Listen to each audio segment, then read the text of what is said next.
9-7 scatter plot. I can create and interpret scatter plot. When we talk about scatter plots, we think of one word. What's the one word we think of, everybody? We think of relationships, right? It shows the relationship between two pieces of data. One piece of data impacts the other piece of data. Okay? The correlation is the fancy word for relationship. Again, correlation is the fancy word for relationship. And the line of best fit, we're going to slide all the way down here, shows how close our data points are on the scatter plot. So you can see the reason we call this a scatter plot is because we have plots or points scattered throughout the graph.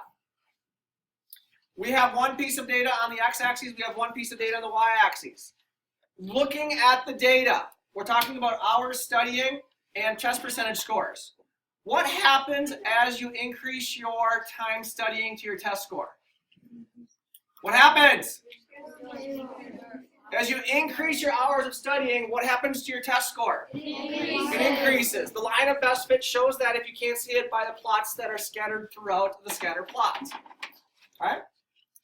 So that would be line of best fit, scatter plot, relationships between two sets of data.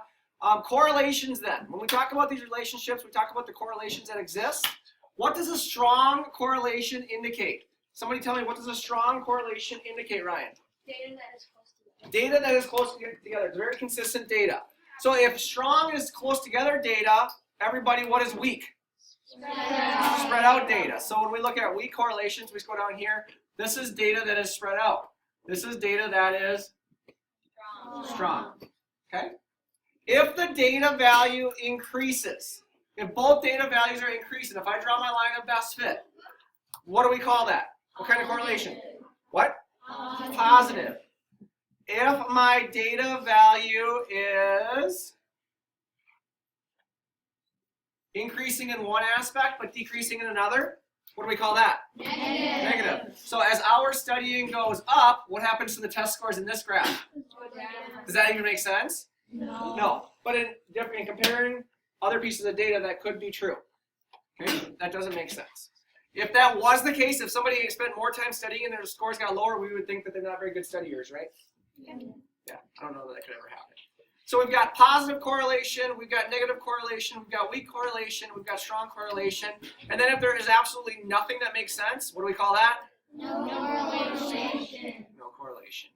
If we go to the next one, girls, can you guys airplay in now to our 2-hour last graph in which we created our own scatter plots? So we have 2 different scatter plots showing the same data. You can see who's on the left there. Can you slide over so we can see your table?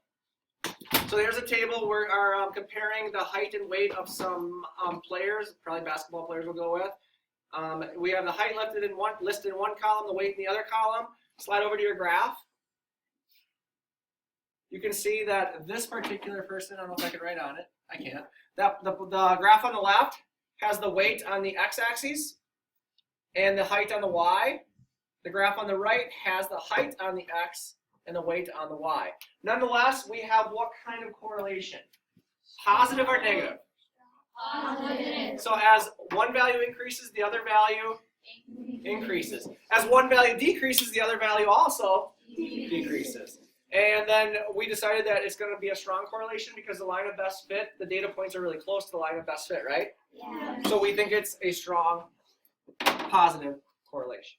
Questions? Girls, you can airplay out so I can stop.